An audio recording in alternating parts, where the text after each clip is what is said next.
Hello and welcome to Joe Marquis Wagers. Today is Sunday, September 1st, 2024. Only 4 days left until the kickoff of the NFL regular season. Today I'm going to do a preview of the NFC North. A nickname for this division is the NFC Norse.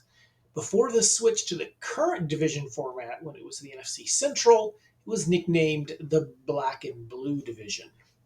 As a reminder, last season the Detroit Lions finished on top of the division. It was the first time they had won their division since 1993. The Packers finished above 500 in second place, and both the Bears and the Vikings finished up 7 and 10. The Vikings and the Bears will look a lot different this year as both have new QBs. The Bears have upgraded at QB while the Vikings have taken a step back. I went through each team's schedule week by week and decided if they were going to win or lose that game. Here is the breakdown for the Lions. Bit of a weird schedule for the Lions. They do not play a divisional game until week 7 against the Minnesota Vikings.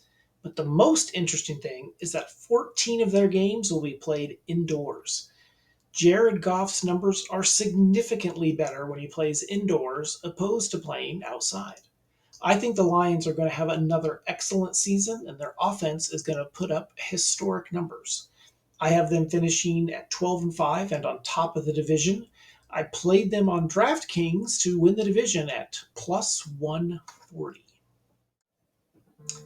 The next NFC North team I looked at was the Green Bay Packers.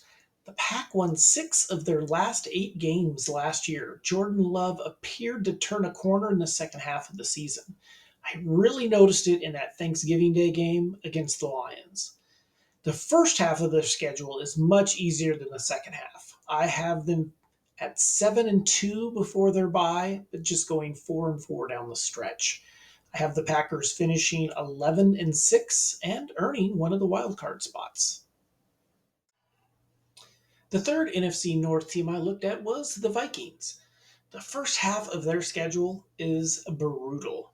If J.J. McCarthy wasn't out for the year, I would have predicted him to take over as the starting QB after the bye week. I have them starting off the year at just 2 and 9, but going 3 and 3 late in the year as they appear to figure things out, finishing at 5 and 12, but out of the playoffs. I think this team will be better next year once McCarthy is healthy. Kevin O'Connell is a good coach, but it is impossible to really win in this league without a top 10 QB. The last NFC North team is the Chicago Bears. There's a lot of hype for this team with the number 1 pick Caleb Williams as their starting QB. The Bears do not play a divisional game until week 11. This is about the time Williams starts to feel comfortable. After starting the year 3 and 6, they finish up 4 and 4. This leaves them with the same record as last year at 7 and 10 and out of the playoffs. The hype for this team needs to wait one more year. Year 2 will be the year when the Bears are ready to challenge the Lions for the division title. I have 2 win total bets for this division. Both Bet365 and DraftKings have the Lions win total at 10.5.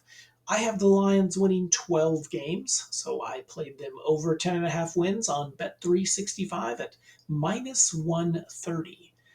The hype for the Bears pushed up their win total number to 8.5. I have them only winning 7 games this year, so I played the under on DraftKings at plus 140. That wraps up my breakdown on the NFC North. The NFC West video will be out in a couple of days, and we'll wrap up my breakdown for win totals for all the divisions. If you haven't already, please subscribe to my channel, Joe Marquis Wagers. If you have already subscribed, thank you, and please share my channel on all of your social media platforms. Good luck on all of your wagers, and in this case, your futures wagers as well.